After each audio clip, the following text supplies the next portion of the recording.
Does anyone remember Pepsi Max? Is that still being made today?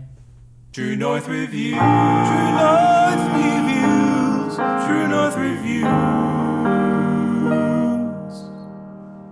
Hey there, welcome to True North Reviews. My name is Ryan, and today we are discussing Heaven and Hell by Ava Max. This is the debut record from pop singer and songwriter Ava Max. To the max. She has been making some noise in the mainstream world over the past year or so. I got a first taste of her music with Sweet But Psycho. That seems to be the song gaining her the most traction to date. A very fun, easy to sing along with jam of a blissful pop tune. Then this record, Heaven and Hell, was teased with numerous singles, one after another. It was certainly hard to tell which was considered a lead versus a promo, but we can brush that aside somewhat willingly, as debut records, they tend to have bloated numbers of singles, usually in order for a label to test the water and get a gauge on fan reactions, typically to a new artist. And depending on the artist, I try to limit myself to how many singles I hear before a record, this one being no exception. As much as I loved Salt and On Somebody, the latter being criminally left off this album. Despite that, I felt like I got my fill of Ava Max before this record even dropped. In a good way though, because I was still hyped for it. Upon first listen of the entire project, I couldn't really tell which songs were singles anyways. I found out later that there are 8 of them that have been released so far, and usually that would deter me, frustrate me, do a whole lot of things to dislike a record, but the tone and the structures of these tracks quickly made me realize that any song on this record could easily deserve the single treatment. Now, this could go one of two ways. In the past, I've loved bands that make an album that sound like it's chock full of singles. The Black Keys' El Camino, for a prime example. But then there are artists that are still searching for their sound, might be trying to establish themselves. I think of someone like Charlie Puth back in the days of 9-Track Mind for this. Clearly an attempt to make music, but more in the manufactured sense, as if the label has everything premeditated and calculated. And as anticlimactic as I can be sometimes, I feel like Ava Max is somewhere between those two descriptions I just gave. I love how I said it could go one of two ways, yet it ended up being a third way I never mentioned until now. Regardless, Ava Max is ticking off the majority of boxes that make her sound established, but there might be some room to grow still. Don't get me wrong, there is promise, and this is a respectable batch of catchy tunes. There's no denying it, but at the same time, there's something artificial about it. Maybe it's the continual gloss and sheen put on each song. A lot of them blur together sonically, if I'm being honest.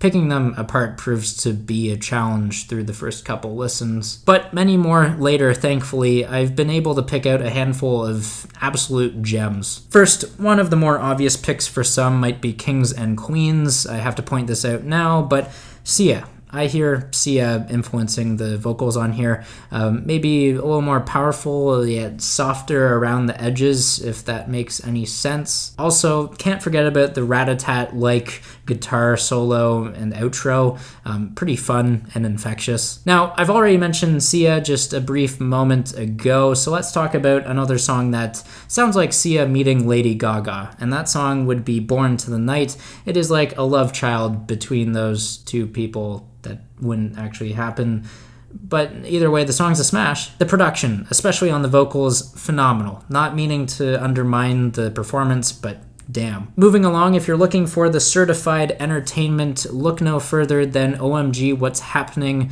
and Who's Laughing Now. The former, a genuine pop banger, slick and groovy bass line makes me think it could slide onto that new LEX album. The latter with a catchy chorus and playful ha-ha-ha-has, the laughing, I gotta appreciate the rat-a-tat guitars in there too. Now, the fun might get a little too far carried away. For example, the bouncy chorus on Rumors. Although it is an earworm, that one just is incredibly annoying in my opinion. It's like when you have that short melodic idea stuck in your head, and you're supposed to keep it to yourself, but you just leak it out and tell everyone about it, and you just piss them off. That's what I hear when I listen to rumors, at least. Moving on, the tune So Am I also has shaky and questionable singing, desperately scouring for a remote amount of melody. Things, unfortunately, only get worse when we listen to the song Call Me Tonight, in my opinion. On there we have a generic guitar plucking style that I've heard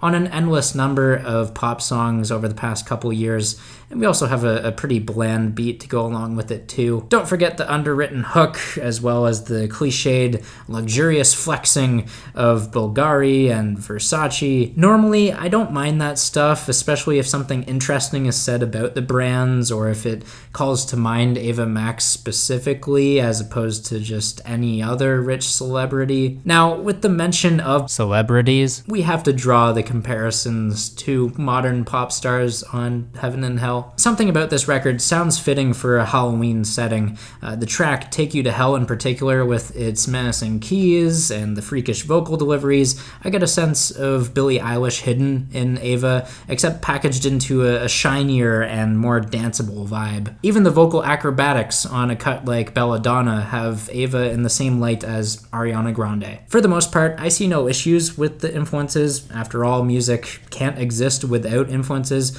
Instead, I see a more glaring issue with the ordering of tracks and the pacing of this project. Heaven and Hell's narrative and splitting of the album in two, Heaven on the front half and Hell on the back half, I don't see it coming into fruition as much as I expected. I mean, other than the obvious Heaven and Take You to Hell song titles, it's not like I was asking for a concept record. It's just that when you make a longer album for 15 songs and 45 minutes, much of the sameness sonically will wear off by the 8th or 9th track. If you listen to the songs consecutively, there might be a point that you feel deja vu, the same vocal layering being used, the same reverb, the synthetic instrumentation. That being said, I don't see this record aiming to be listened to as a serious album experience.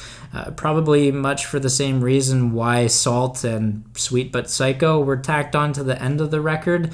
I believe that there is a streaming nature to this release, more likely a playlist nature. So if you don't think about it too much, pick a few songs. Your favorite might change on the daily, but let your dancing shoes be the guide to the dance floor, or at least picture yourself going to the dance floor listening to this album. As for now, and for me, I am feeling a strong 6 out of 10 on this album. It is a good start for Ava Max, but I do want to see more going forward and with better results. There you have it. There is the album review of Ava Max's Heaven and Hell. Make sure you guys sound off down below in the comments. Tell me what you think of this music, whether you agree or disagree. I'd love to hear from you. If you'd like to leave a like, subscribe if you're new in town. I'd appreciate that. As always, thanks for watching and have a rockin' day.